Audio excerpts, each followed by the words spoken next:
This is the third episode of the Feelings and Philosophy podcast. Um, and it's been, I don't know, I think it's been like a good number of days since the last episode, maybe 2 weeks or thereabout. Anyway, um, and yeah, it's been quite some good 2 weeks, if we're being honest. Stressful 2 weeks, but yeah, coasting on. And yeah, it's taking too long to bring out this third episode because it's something I've been struggling with. And at some point, after some thoughts, some conversations, I felt like, yeah, I'm going to make an episode about basically nothing. Because to be honest, I don't have there's nothing really, but I'm just going to make this episode to somehow communicate what has been running through my mind and like my thoughts around this thing. So, in the first two episodes of this podcast that came out, right? The first two episodes were somewhat sad, right? And somewhat emotional. Um, and I made those episodes from a somewhat dark place, like from feeling a lot of some level of pain. And from my room, I used to like sit in the dark and just talk about stuff, right? And that's how those two episodes came about. Now, the problem I've had since then is I've been trying to replicate that same level of energy for some weird reason. So I've been trying to consciously go back to that place. Again, not like I've been trying to go there, but I'll clarify that. But I found myself trying to create that same kind of episode. That episode that is about something sad and reflective that will make people think deeply about stuff, right? Because I think a number of good things happened from putting out that episode. I shared it with some friends, and one of the most amazing, the most special things that happened with that episode is when I put it out, people resonated with what I talked about, and a lot of people responded by telling me their own stories, telling me things they were struggling with and things that they have struggled with that were similar. I did that with the second episode again, and I had friends, even people I didn't expect, telling me about things that just happened in their life, struggles, and it created some sense of community and it made me feel like there's this like things in our lives, there's this negative things that we're all going through that we don't get to discuss, right? For some reason, we like to focus on the happier stuff or the things that are lighter conversations. But I felt like putting down those episodes kind of made people feel like they had a place to have those conversations, right? So for some reason, that kind led me to trying to replicate that same level of energy. Like I was trying to make a third episode that was about something that people tend to shy away from, something we tend not to talk about much, and like something that would actually calm people and make them feel reflective and feel like, yeah, they found a safe place to share their emotions.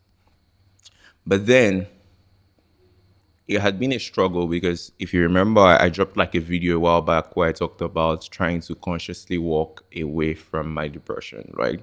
Trying to consciously choose happiness and all of those things to make sure that I don't sit back or fall back into those patterns, right? So there's many thoughts of, do I let myself go back to this dark place to create an amazing episode? Or do I just try to create from a place of joy? Because I haven't felt that depth of sadness in a while, right?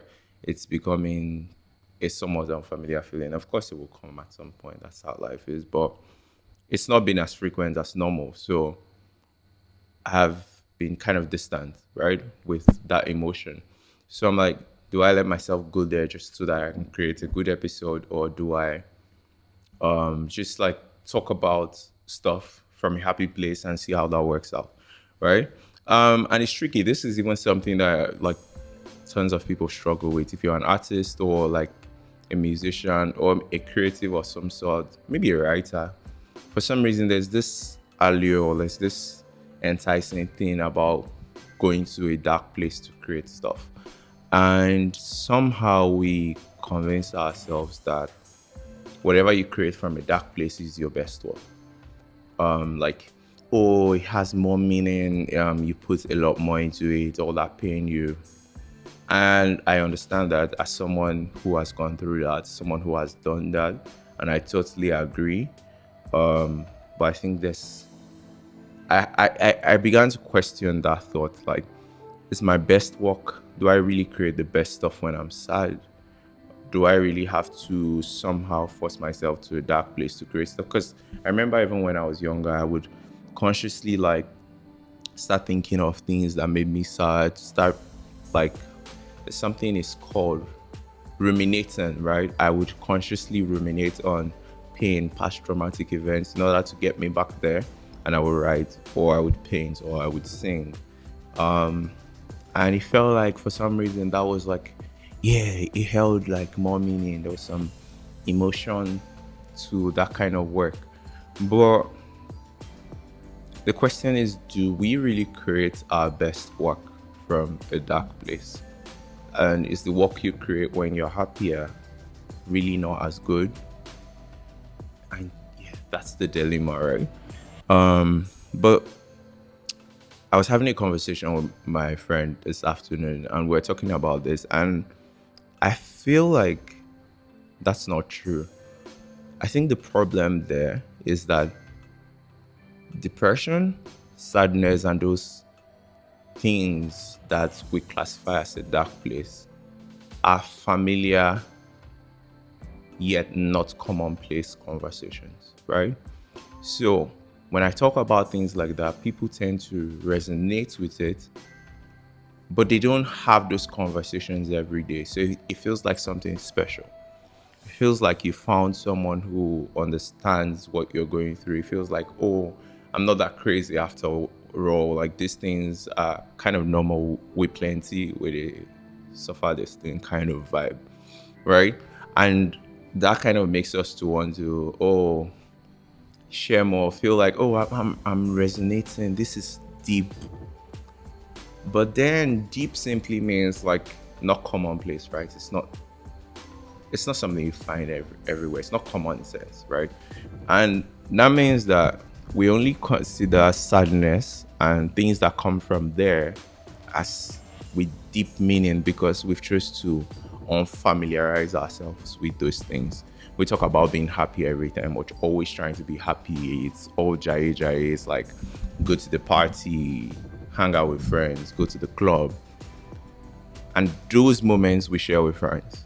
And those moments we have healthy conversations around some unhealthy. Yeah. But those moments we talk about, those moments people are very much familiar with. Those moments we glorify. But then the sad moments we have sort of relegated to be things we don't talk about, be things that could be, and I understand those things are not fun to talk about, right? But what that has led to is us feeling like, oh, whenever somebody talks about how they were heartbroken, it's a special message. Oh, he went to a deep place to create it. Why is happiness a common place and then sadness a deep place? It's funny because I mean they're both feelings, right? Sometimes I feel sad, sometimes I feel happy. But we've glorified one and sort of demonized the other to the extent that people feel like, oh, whenever I go here to do stuff, it's like something, it's untapped, it's something that people are not used to. And yes, it's true. But again, you might want to ask yourself whether it is healthy to consciously go there just because you feel like that's where you can find deep meaning.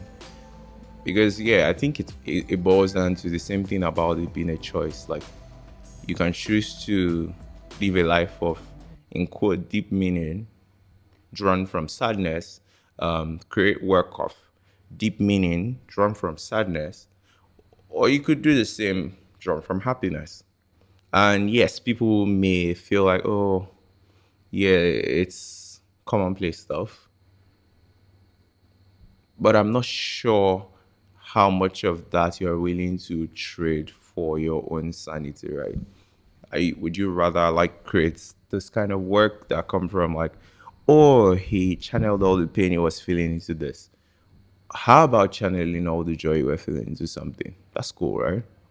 But yeah, so that has been my struggle. I've just been trying to figure out, not necessarily trying to figure out, right? But like just going through that whole thought of, should I, how do I make a third episode that resonates? And eventually I just realized, a friend helped me realize that, nah, the whole purpose of starting this in the first place was not so much for people to resonate. That happened, and it was a side effect that I was excited about. And it's funny because it's kind of like how success intoxicates people, which I don't consider this in any way, but it's the same kind of feeling where, oh, you started this for one reason, and then you get some perks along the way, and then you're intoxicated by those things, right?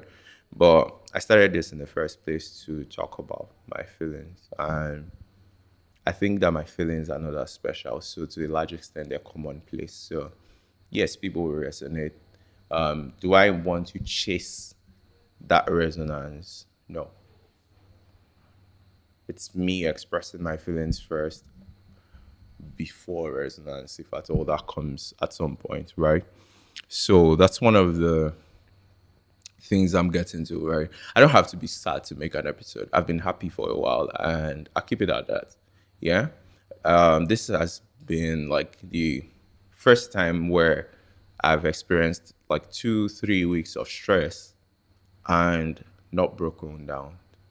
And broken down not in the sense that, oh, the work is too much, but broken down in the sense that my mental health suffers. I'm good. I'm actually good. Will I feel some way? Do I? Yeah, but I'm good for the first time, man. I don't have to force that, right? I don't have to force myself back to the sad place to create something that resonates. I want you guys to resonate with happiness too, because like interestingly, the whole theme of everything I'm doing is in some way to figure out ways to optimize my life for happiness and peace. And I'm hoping that through doing this, like someone else, anybody else would be able to also do the same thing, right? Maybe by, and it probably won't be in the same way. Sometimes something I say would make you realize that, oh, that's not what you want. Like what I want is not what you want. And so you optimize in a different way. But the idea is that level of intentionality to pick your thoughts apart, to pick your intentions apart, to think about your ambitions and the things that drive you, the motive behind a lot of things you do, the consequences of those actions, and be able to figure out how best to move on from those to somehow, hopefully, optimize for a happier life, right? So, yes, I think long and short of this is that I made this podcast episode to tell you guys that I am happy, not rubbing it in your face. I really, really hope that you are too.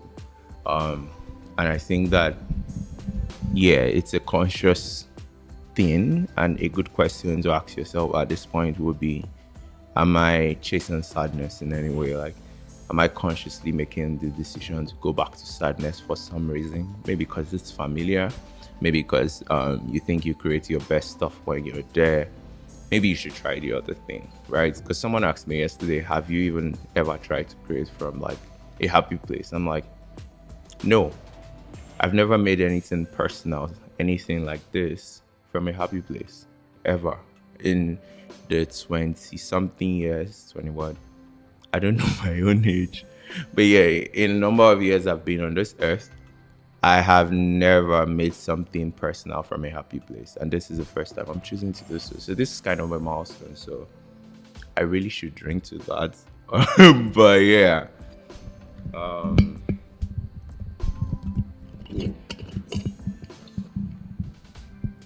Sorry.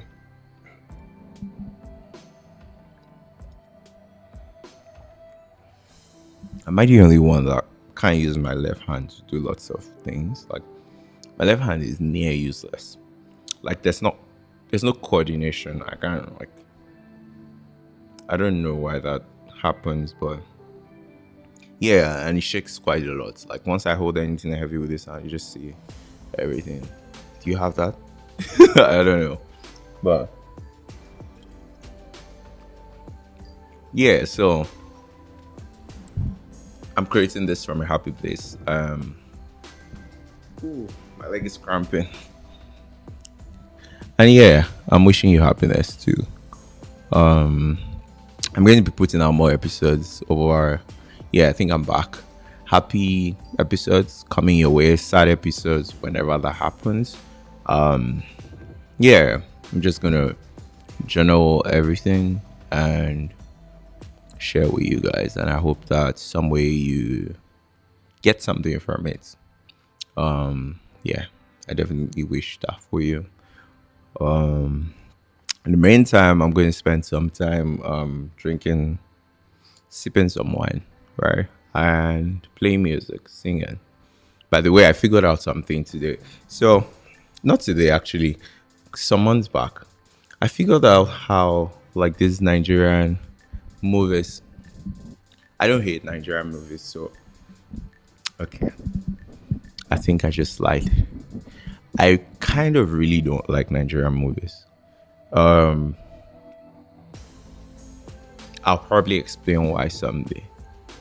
But I figured out something about how their films are made. So I figured out the soundtrack and it felt weird. So I have been studying filmmaking for a while, right?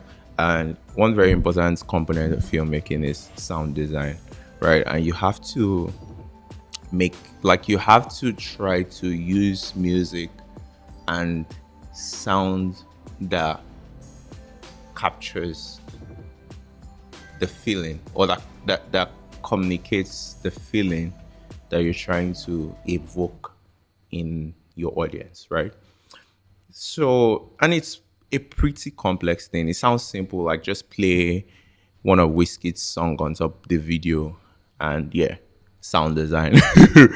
But it's pretty complex, like down to sound effects. Like, oh, he dropped the phone. What should that sound like? Like, she slapped him. What should that sound like? The breeze, how to set, like the ambience. How do you communicate that? How can you somehow help people feel the moment just through the sounds they hear, right? And that shit has been so complex. Like it's something I'm still learning. But someday I was playing the piano, right? And I realized how basic the sound design in Nigerian movies were, and at least a good number of them, and I was disappointed. Is this familiar?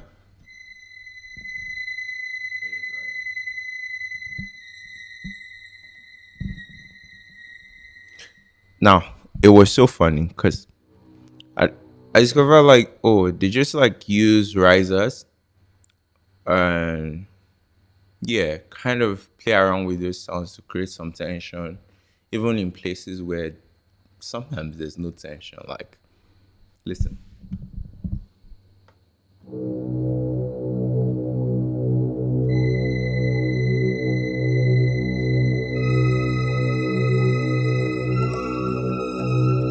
Chibukavo, right? Shit like that. Nollywood stuff. I I don't know. That was just funny to me, but it was pretty cool discovering that. I'm like, is this like this is basically almost every African magic movie I ever saw. It's like, oh, no, no, no, no, no, no. Chifokafo. Where is it? And then somebody runs out. Unai, he's not home. No, no, no. Anyway, enough shitting on Nigerian movies. They're great movies. Yeah, I'm really proud of a lot of things that people are beginning to make, right? I can see like a conscious, like there's intention. I saw some movie today um on Netflix. Can't remember the name. Something about smart money woman. Just the first episode, and I loved the idea because I had an idea a while back, right, where I wanted to do like a startup series where It would be like a movie, something like anyone who's seen like Silicon Valley knows what that is, right? So it's a movie about like startup life, showing you the day to day life of an actual startup. That was fictitious, right? It was, yeah.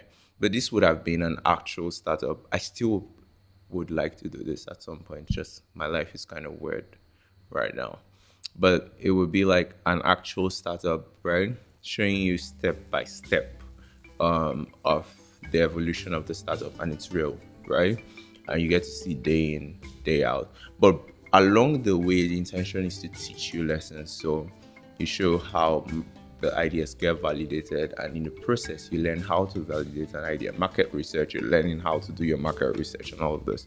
And then I saw this movie on Netflix where it was basically teaching financial literacy, mostly for women, maybe Nigerians actually, because the first episode was kind of woman inclined, right?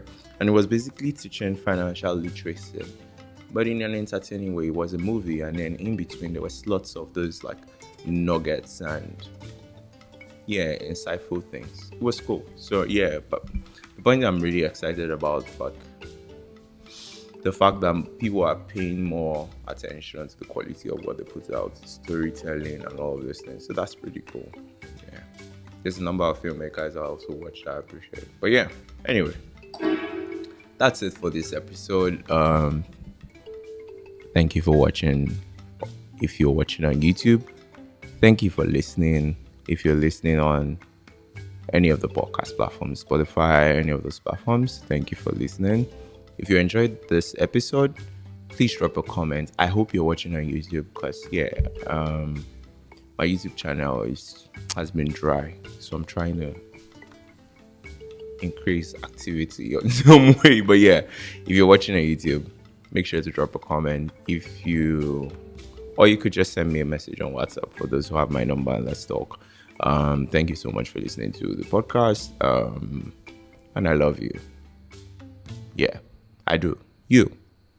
Yeah, I love you. Bye.